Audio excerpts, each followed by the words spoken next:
Right now, somewhere in the world, a dog is pacing in circles for no reason anyone can see. A bird that should be asleep is screaming into the dark. A toad is crawling out of its pond, walking with strange purpose toward higher ground. While you rely on apps and alerts, animals are already moving. They don't have senses. They have something much older. And in the next few minutes, you're going to learn the silent signals humans have forgotten how to hear. For most of history, you didn't need an app to know an earthquake was coming. You needed your neighbors. You needed your grandmother. You needed the animals. Start in Peru, high in the Andes, centuries before anyone had a seismograph. The Inca built walls without a single drop of mortar.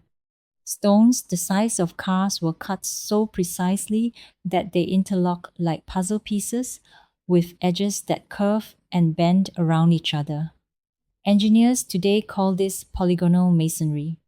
But for the Inca, it was just common sense. Build something that doesn't fall down.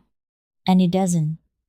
Spanish colonial buildings, erected right next to those same walls, have cracked and crumbled and been rebuilt again and again. The Inca stonework underneath them has barely moved. When the ground shakes, the irregular stones rock slightly against each other, absorb the energy, and settle back into place. A wall built to bend instead of break. They didn't need a word like seismic resilience.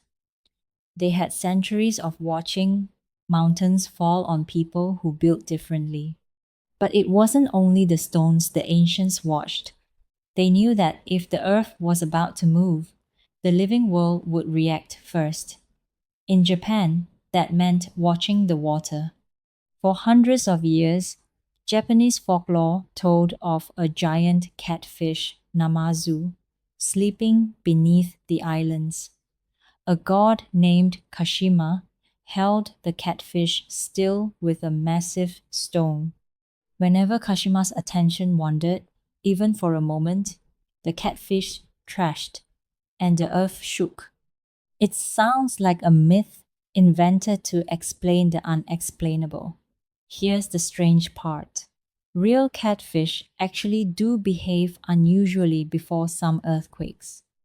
In 2011, a researcher named Motoji Ikeya at Osaka University studied this exact claim and found that catfish in tanks became measurably more active in the hours before seismic events, responding to subtle electrical changes in the water.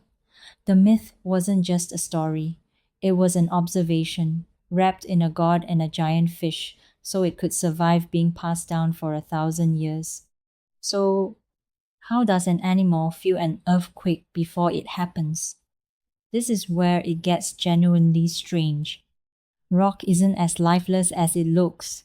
Under enormous stress, deep underground, certain types of rock can generate electrical charges. A geophysicist named Friedemann Freund, working with researchers at NASA's Ames Research Center, spent decades studying what happens when rock gets compressed to the breaking point. He found that stress rock can release positively charged particles, sometimes called p-holes, that travel upward through cracks in the earth. These charges can ionize the air and even change the chemistry of groundwater, sometimes days before a major quake. In short, the ground basically turns into a giant battery before it breaks. You can't feel the spark, but a fish? To a fish, that feels like a shock running through its entire world. You wouldn't notice any of this. Your nervous system isn't built to sense a shift in atmospheric ions. But a catfish's lateral line, built to detect the faintest electrical signals in water, might. A bird's magnetic sense, the same one that helps it navigate continents, might pick up a disturbance in the field long before the rupture happens. The animals were never psychic. They were just running sensors you don't have. There's a haunting human case that fits this same pattern. In May 2009, in the Italian town of L'Aquila, a chemist named Giampaolo Giuliani noticed unusual radon gas readings near a local fault. Radon, a colorless gas released from cracking rock, had been linked to seismic activity before. He warned local authorities a major earthquake was coming. Officials publicly dismissed him. Weeks later, a 6.3 magnitude earthquake struck the city, killing more than 300 people. Giuliani wasn't using folklore, he was using instruments, but his story sits on the same fault line as the Catfish and the Inca walls. Something measurable changes before the ground breaks. The question has never really been whether the signal exists. The question is, who is listening? Animals have been listening for a long time, and not just to electricity. In 2011, a biologist named Rachel Grant, then at Anglia Ruskin University, was tracking a population of common toads at a breeding site in central Italy as part of an unrelated migration study.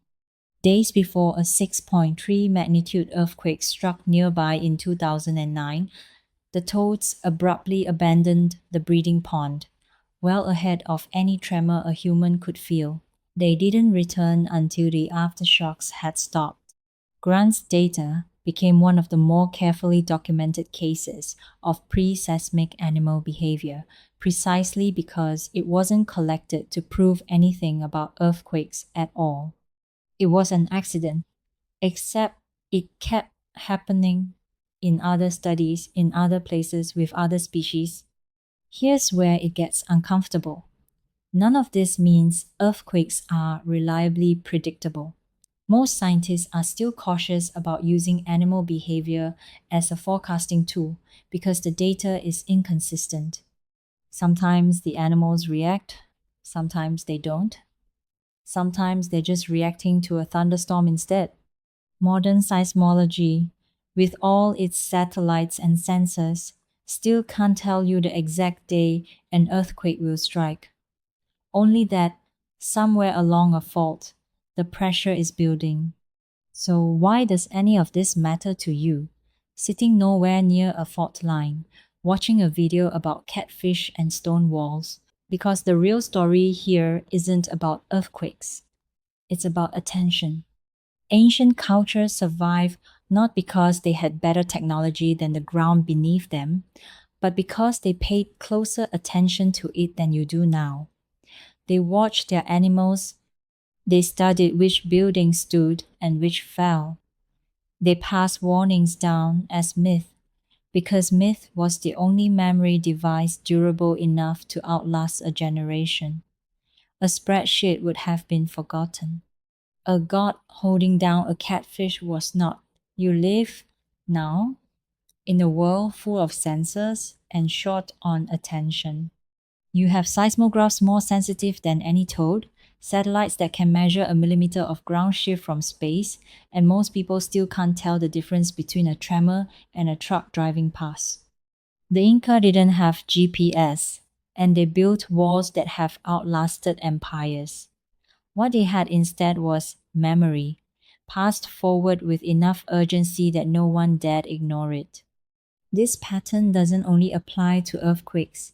Think about how often you ignore a small, strange signal in your own life because it doesn't come with a clear explanation attached.